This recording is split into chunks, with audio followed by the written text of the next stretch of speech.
Olá pessoal, aqui é o Dr. Alexandre, mais uma vez aqui para a gente dar continuidade ao nosso curso, nossas aulas sobre o aparelho excretor, em específico o sistema digestório.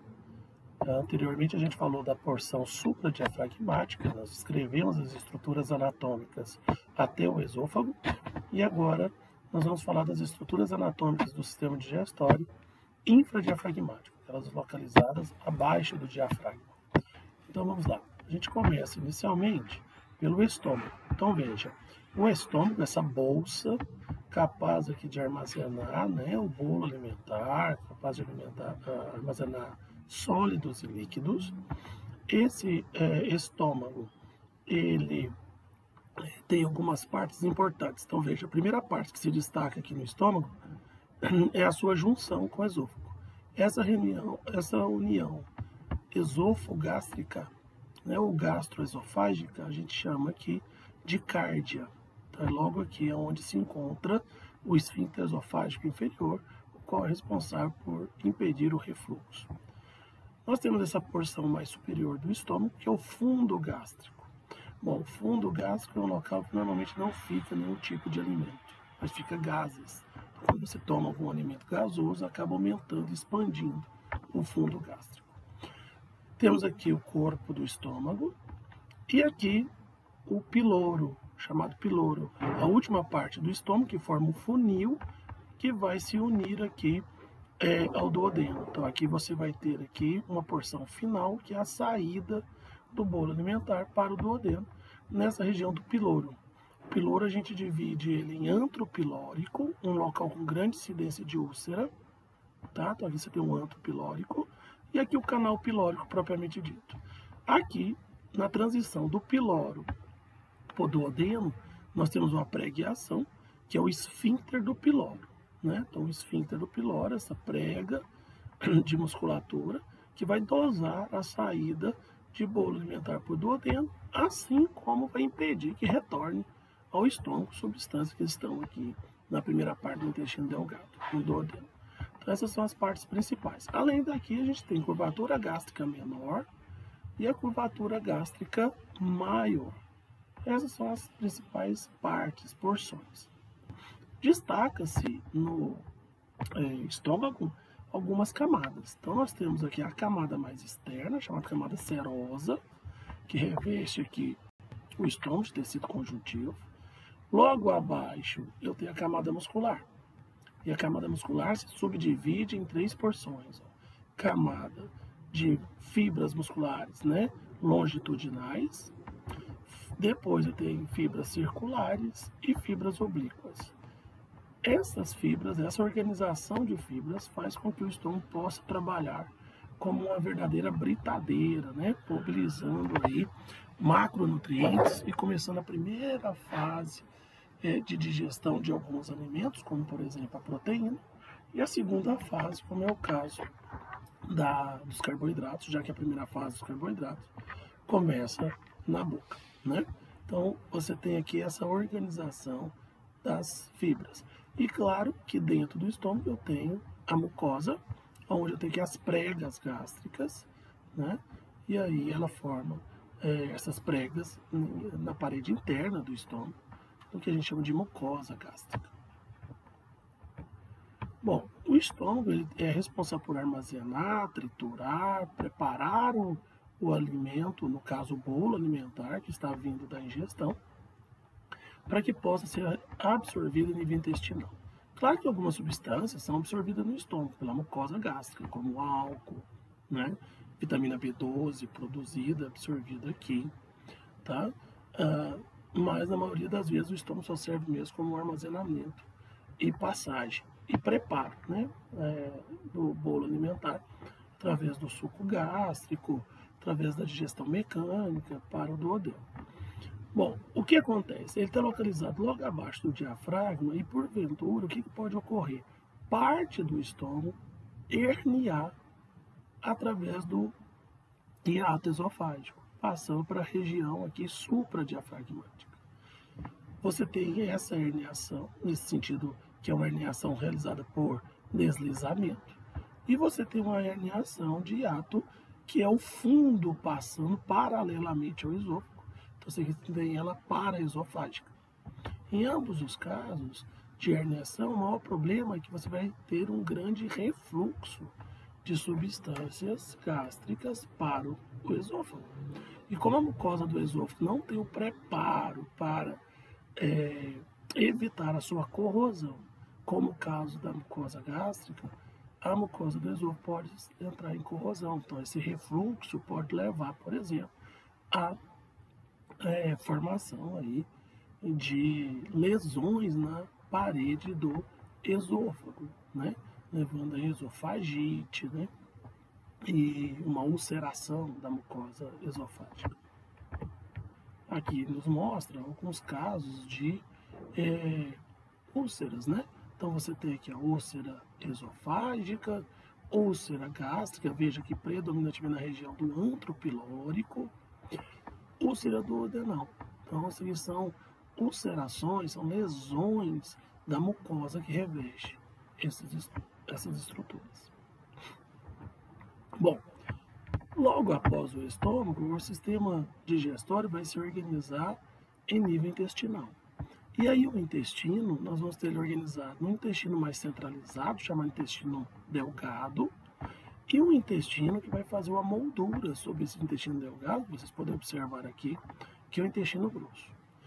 A maior parte da absorção dos alimentos, absorção de substâncias e tudo mais, vai se dar no intestino delgado, 90%. E o restante acaba por ser absorvido no intestino grosso, cuja principal função é a formação das fezes mesmo, né? Bom, o intestino delgado, eu posso dividir ele em 3 porções. Ó. Nós temos aqui o duodeno, primeira porção, essa curvatura aqui, ó, duodenal, logo depois do estômago. E é a principal região do intestino delgado, onde vai estar recebendo aqui os sais biliares, o suco pancreático, né, aqui no duodeno.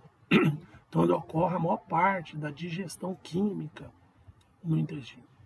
Depois, eu vou ter uma região mais centralizada, que é o jejuno, uma região que caracteriza-se por esse próprio nome diz jejuno, porque aqui para muito pouco o bolo alimentar. E por fim, na região ilíaca, eu vou ter o íleo, e esse íleo ele vai se conectar ao intestino grosso. Aqui no intestino grosso, a gente tem a primeira porção seco, onde eu encontro aqui ligado a ele uma projeção que nós chamamos aqui de apêndice vermiforme, né? Então você tem aqui o apêndice vermiforme, seco, colo ascendente, colo transverso, colo descendente, colo sigmoide, até chegar no reto, e que o qual vai se abrir no ânus, né? Claro que os colos eles têm as flexuras, flexura cólica direita, flexura cólica esquerda, ok? Vamos lá. E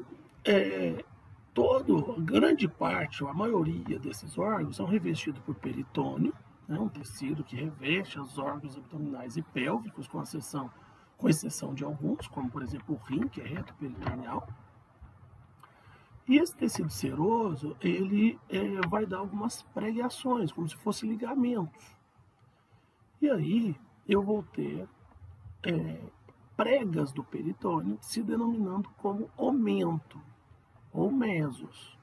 Mas existe uma diferença. O que seria o omento? Veja, eu tenho aqui, ligando a curvatura gástrica, se prendendo na curvatura gástrica maior e se projetando sobre a parede intestinal, o omento maior. Aqui está cortado, né? Aqui a gente consegue visualizar ele por inteiro.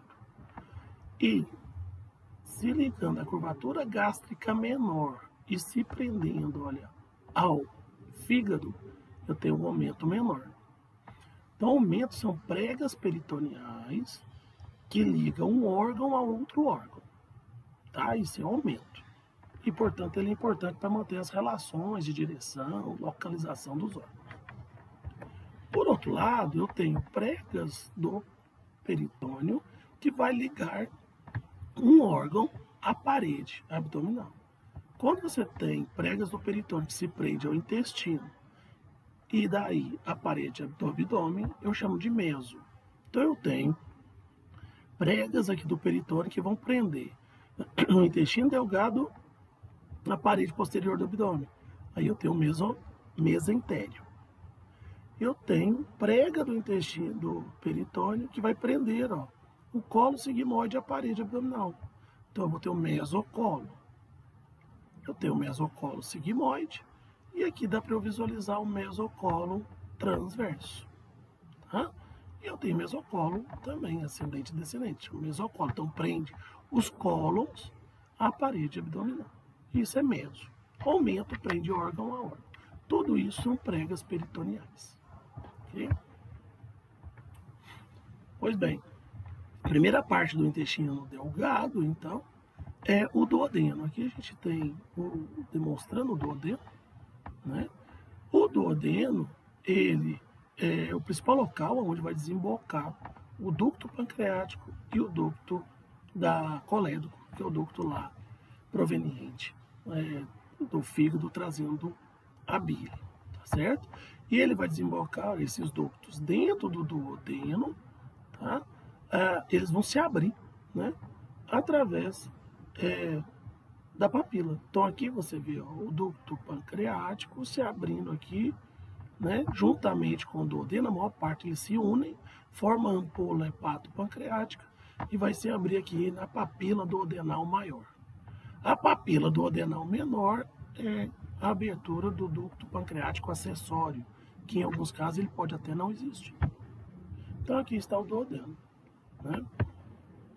O duodeno a gente consegue observar algumas camadas também musculares. Veja, assim como o estômago, eu tenho a camada de fibras longitudinais, mais externa, e mais internamente um estrato, uma camada de fibras circulares. Eu não tenho a camada de fibras oblíquas, como tem no estômago. E se você observar logo abaixo, a camada submucosa, onde tem aqui as glândulas duodenais responsáveis pelas secreções entéricas, né? Então, camada longitudinal, camada circular. Isso no duodeno. E a submucosa logo abaixo. Bom, como eu disse, os ductos vão se desembocar lá no duodeno, ductos hepáticos e ducto pancreático. O fígado está alojado logo abaixo do diafragma, né? A gente observa aqui.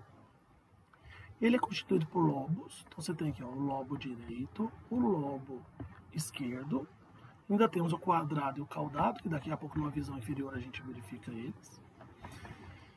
Mas você tem aqui os ductos hepáticos. Os ductos hepáticos, veja, eu tenho o ducto hepático direito no lobo direito, o ducto hepático esquerdo no lobo esquerdo. Isso aqui são ductos sinusoides, que vão confluir e formar os hepáticos, direito e esquerdo. O ducto hepático direito com o ducto hepático esquerdo, ele se une e vai formar aqui, tá? O ducto hepático comum. O ducto hepático comum, ele se une ao ducto da vesícula hepática, aqui, ó, da vesícula biliar. Esse ducto da vesícula biliar eu chamo de ducto cístico. E aqui eu tenho a vesícula biliar, local onde se armazena aqui a bile. Então ela é produzida no fígado, mas é armazenada aqui.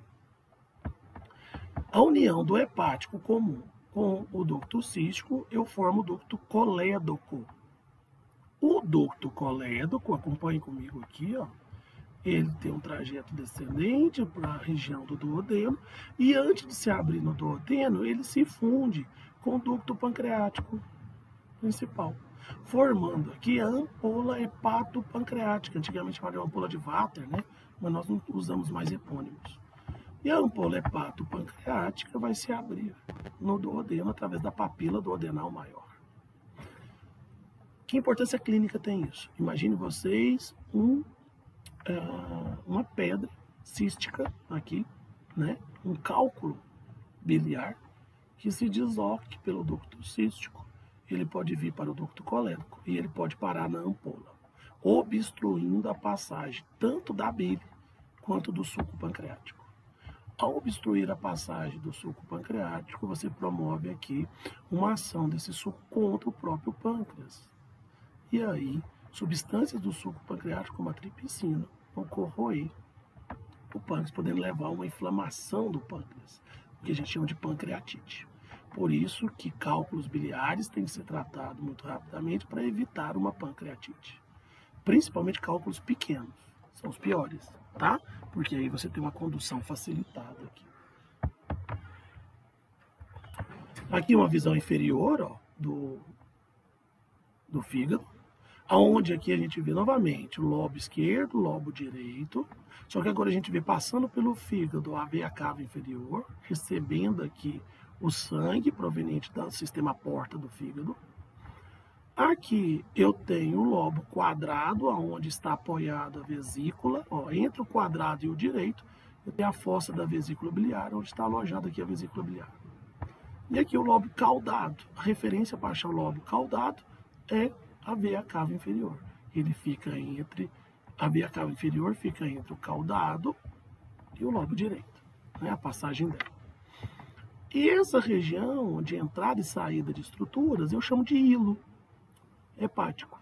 Então aqui eu vou ter, ó, a veia porta, responsável pelo sistema porta hepático, recebendo fluxo sanguíneo lá da região do intestino, drenando aqui para a região de fígado, e aí vai ser jogado dentro da veia cava, e aí o sangue segue seu trajeto. Por isso que o que a gente come, a maioria tende a ser metabolizado aqui. Muitos medicamentos podem ser hepatotóxicos, porque vão ser absorvidos no intestino e através do sistema porta vão chegar aqui no fígado.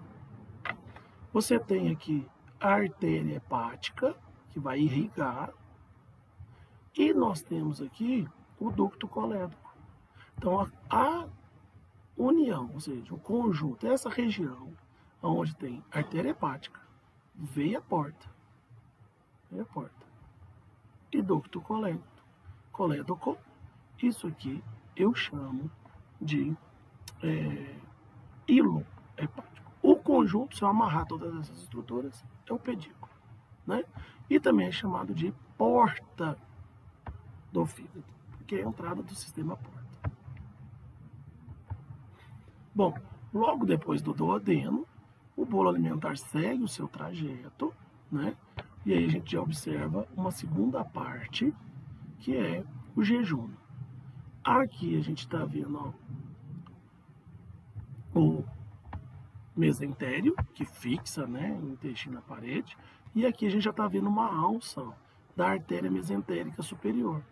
Que a artéria mesentérica superior vai acabar irrigando, dando ramos que vão irrigar aqui a região de jejum. Bom, o jejum, ele se diferencia em termos de camada do duodeno, porque observe, eu tenho uma camada serosa, que é o peritônio visceral. Depois eu tenho uma camada muscular longitudinal, uma camada muscular circular, uma camada submucosa e a mucosa.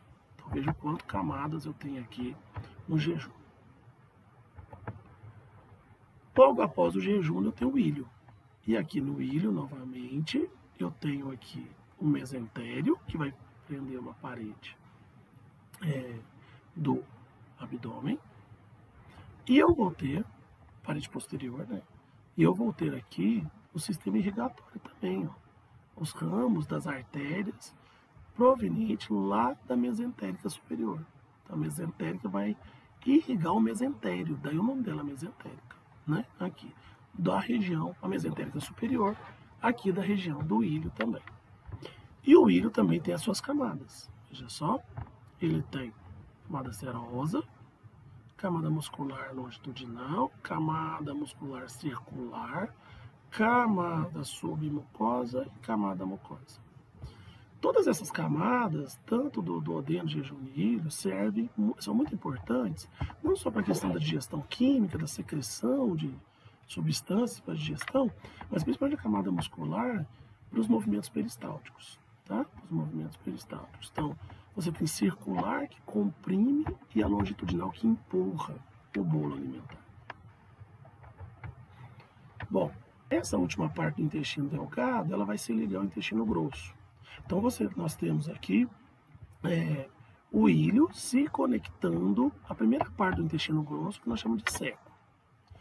E aí você tem a junção ilho-cecal entre o ilho e o ceco, que vai ser fechada aqui pelo esfíncter ilho-cecal. Ilho-cecal. Então, o bolo alimentar aqui vai passar para cá.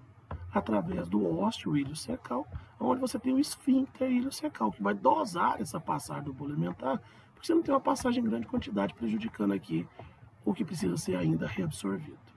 Então você tem um esfíncter aqui também, tá? Pois bem, e nós temos logo depois aqui, ó, o apêndice vermiforme. Apêndice vermiforme, né? Aquele mesmo, que inflama, tem que ser retirado, porque não pode sulfurar e contaminar toda a região peritoneal. Aqui o ósteo do apêndice vermiforme, essa é a abertura dele, né? Todo o intestino grosso, ele tem essas circunvoluções, o que a gente vê as paredes aqui. Em outra imagem vai ficar melhor, mas aqui já dá para a gente ter uma noção.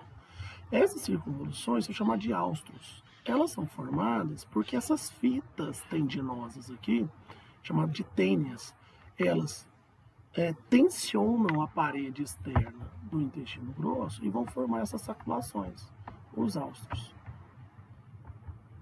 Nessa imagem fica mais claro, porque aqui a gente consegue ver o seco com o apêndice, olha os áustros, as austruações, os sáculos, né? Olha as tênias ao longo de todo o intestino grosso, elas aqui vão tensionar. Grudadas às tênias, eu tenho aqui os apêndices omentais, tá? Ou epiplóicos. Esses apêndices são gorduras, tá? Gorduras. Bom, aí eu tenho o colo ascendente, a flexura cólica direita, colo transverso, flexura cólica esquerda, colo descendente, colo sigmoide. Colo sigmoide, ele tem uma importância que o colo sigmoide aqui é onde fica armazenada as fezes até o momento da evacuação, tá? Então é aqui que as fezes ficam retidas. Logo depois você tem o reto, e a abertura do reto é o ânus, a partir do momento que você tem o canal anal aqui embaixo. Aí você tem sua abertura, formando aí o ânus. Bom, o reto é uma área importante, porque nessa região retal, ela é constituída, olha, de duas pregações, dois músculos esfíncteres. Nós temos o esfíncter interno do ânus e o esfíncter externo. O interno, ele é involuntário, então assim que ele sofre tensão, ele relaxa. O externo é voluntário. Então nós aprendemos a reter as fezes, né, através do estímulo do esfíncter externo, pois o esfíncter interno ele é involuntário. Por isso que a criança defeca. Ela ainda não tem controle do seu esfíncter externo. O ânus constituído aqui pelas suas colunas anais, tá? São essas preguiações aqui na região anal. E ele está localizado no final do reto. É uma região muito irrigada. É uma região que tem um sistema de drenagem e irrigação grande. Eu tenho aqui um conjunto de veias, de vasos, veja só, aqui está destacado em azul, foi cortado, que forma um plexo venoso, chama de plexo hemorroidário. Plexo hemorroidário. Como o próprio nome diz, esse plexo, quando ele inflama, ele é o responsável por causar as famosas hemorroidas. Olha essa imagem. Aqui nós temos diferentes níveis de hemorroida. Olha, o plexo hemorroidário está inflamando. Os vasos dilataram, essas veias dilataram. E aí você vai ter diferentes níveis. Então você tem primeiro o nível 1 da hemorroida, os vasos são proeminentes, mas eles não saem pelo ânus. Eles não têm prolapso. Mas é uma hora que ainda já começa a ter algum desconforto no momento da defecação, tá? Aqui, no nível 2, ou grau 2, você tem aqui uma dilatação maior. Quando você faz a manobra de Valsalva, o bloqueio respiratório, esses vasos fazem a protusão, ocorre o prolapso, tá? Mas eles podem voltar de maneira espontânea. Voltam sozinhos para dentro. Mas já é um caso mais avançado. O nível 3, você tem o prolapso da válvula, prolapso das veias, o plexo hemorroidário, quando você faz o bloqueio respiratório, chamada manobra de Valsalva, com necessidade de voltar, para ele voltar para cá, tem que ser manual. Então, elas devem ser cuidadosamente empurradas para voltar para dentro. Já o nível 4 é o nível mais grave. Você tem o prolapso crônico, ela não volta mais. E você não consegue fazer a redução, ou seja, retornar. Isso aqui vai promover dor intensa. Aí já é o nível que a cirurgia terá que ser feita. Aí é feita a cirurgia de retirada, cauterização desse local, para que você possa voltar a ter qualidade de vida. Ok? Bom, pessoal, é isso. Espero que tenham gostado, tá? E aí, nós finalizamos aqui a parte do curso de anatomia do sistema digestório. Um abraço e até a próxima aula.